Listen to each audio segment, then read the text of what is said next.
everyone. I'm Anne-Marie Green. And I'm Vladimir Duthier. Election day is finally here, and millions of Americans are already lined up to cast their votes in what party leaders are calling the most important midterm election of our lifetimes. Here's a live look at voters right here in New York City. They follow the more than 38 million people who have already voted in advance. Today's election will decide who will take control of the Congress, of course, and set the stage for the next 2 years of the Trump presidency. Right now, Republicans lead the House of Representatives, 240 seats to 195. But if Democrats can add at least 23 seats today, they will take control. Meanwhile, in the Senate, the GOP is trying to expand its 51 to 49 advantage. Democrats can flip the Senate by gaining 2 seats, but most of the 35 seats in play already are held by Democrats. So let's bring in CBSN political contributors Michael Graham and Joel Payne. Michael is a columnist for the Boston Herald, and Joel is a Democratic strategist. Good to see you both. Good to see you. Happy to be here. So Democrats, Joel, have focused on health care. A lot of people suggested to them that just being anti-Trump wasn't going to be enough.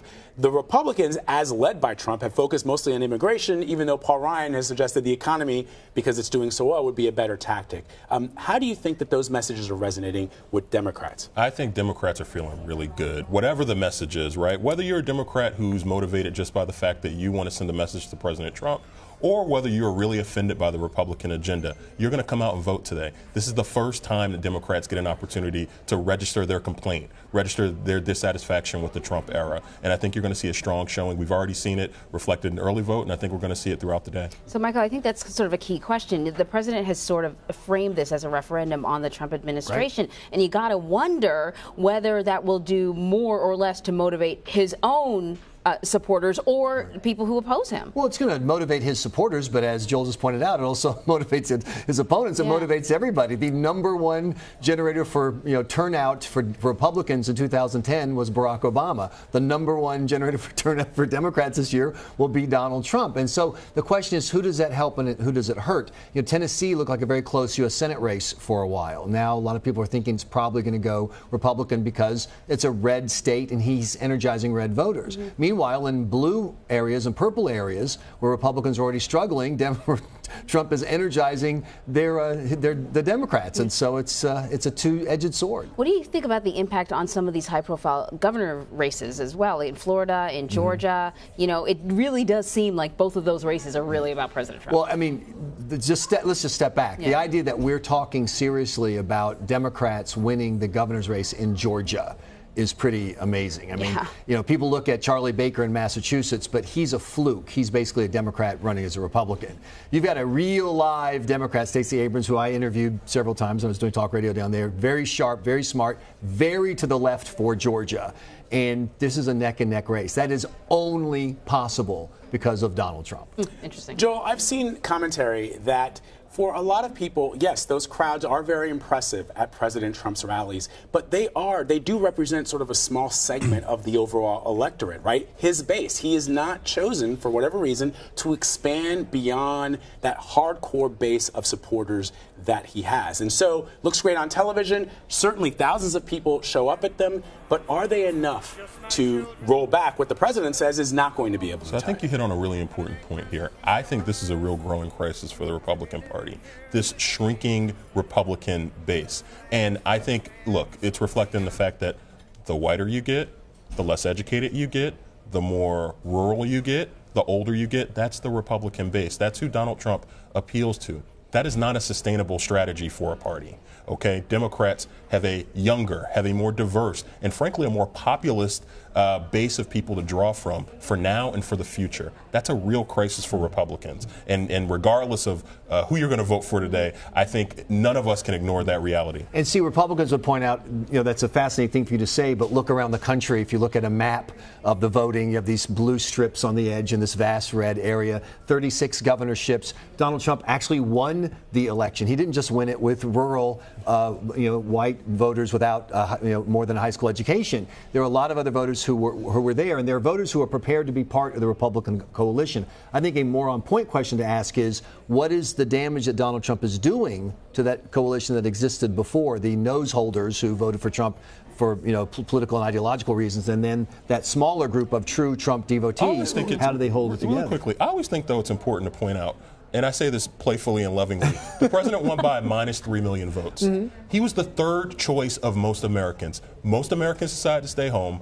Second most Americans decided to vote for Hillary Clinton. He lost by 3 million votes, and I think that's important to consider when you think about a day like today, because it's not like there's this large mandated base that Donald Trump has to choose from. No, I agree with you. He did not. And so when you talk about those strips of the country and how they look, that's electoral maps. When we talk about actual raw numbers of people, Democrats have the edge. You're probably going to see more Democrats registering votes for Democrats today than Republicans, and I think that's important. And I agree with you today. My point is that if you look at the Trump moment by itself, you miss the fact that the Republican Party has been amazingly successful for the past 10 years. They dominate in state legislators. They dominate the governor's races.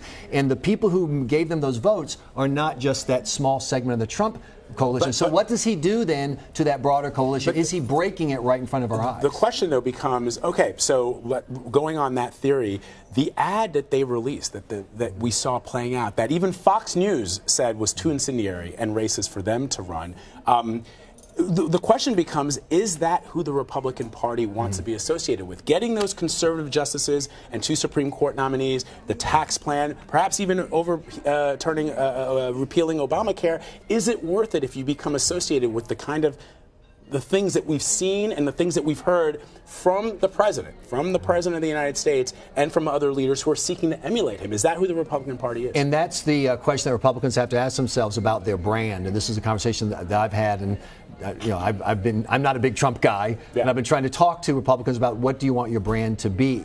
And so, for example, tomorrow, the day after the election, we're having an event in Manchester, my company, New Hampshire Journal, with Bill Kristol, one of the Never Trumpers, and some Republican RNC people to talk about what does a Republican look like. And it is very possible that the party will look very differently tomorrow just from the way it did maybe even 6 months ago. Or it could be the case that people make voting decisions, they're not abstract. In other words, you have to vote for a person in a place at a moment, and so we'll see how it shakes out. And Joel, is that a question that the Democrats have to ask too? Say they do take the House, right? So then moving forward, do they become the party that sort of stops Donald Trump from doing anything that the obstructionist party, or is that sort of a question they're going to be asking themselves? Well, I think the interesting and exciting thing for Democrats here is that not only do you have a chance to rebuke Donald Trump today, but you also have a chance to set the next generation of leadership for your party.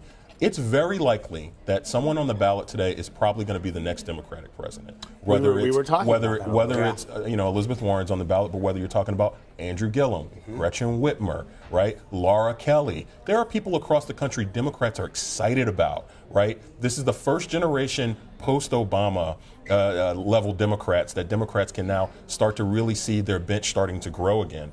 And I think the idea of having a future Democratic president on the ballot tonight is exciting a lot of Democrats, because it's really the first time that we've seen that phenomenon for the Democratic Party in about a decade. Hey, speaking of that, Beto O'Rourke. Beto O'Rourke, also another. Yeah, well, how do you feel about his chances? So you think the guy who loses in Texas is going to be the nominee for president? I don't think so. Listen, he's obviously going up against stiff headwinds, but the idea that it's a contested race in Texas, that if Ted Cruz wins, he's going to probably win by somewhere between 5 and 7 points. That's unthinkable. Which is unthinkable. The fact that the president what they call that around Republican headquarters? Winning. He had to use high-level Tier 1 surrogates and resources just to protect that seat. That's very important. One of the post-election stories that's going to be written is going to be, what the heck did we do, Democrats pouring $80 million into an unwinnable race because of a guy who looks good on TV. But it's just amazing to me. That money could have gone into Indiana. If Indiana goes Republican, remember this conversation. Yeah, but so you make a great point. Winning is winning, but the question becomes, winning with this margin, it does show a shift in the way people are thinking about politics in a state that has been deep red, where you didn't have, let's not forget, you point out how much money was raised for Beto O'Rourke. Let's talk about how much money Ted Cruz had to go to the National Party. He had billed himself as an outsider up until the moment he needed them. It's not just Ted Cruz in Texas. Look at Mississippi. I keep talking about this, right? It's very possible Cindy Hyde-Smith could lose tonight to Chris McDaniel. And you want to know the backlash of that Trump surge that you're talking about, the president getting his base all riled up? He may have cannibalized one of his own in Cindy Hyde-Smith the same way he did with Luther Strange back in Alabama. In Alabama, exactly. Really interesting. Yeah.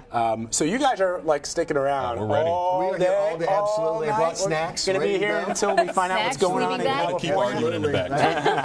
We're going to settle this the old-fashioned way. Arm wrestling. Joel, Michael, thank you so much, guys. Thanks, guys.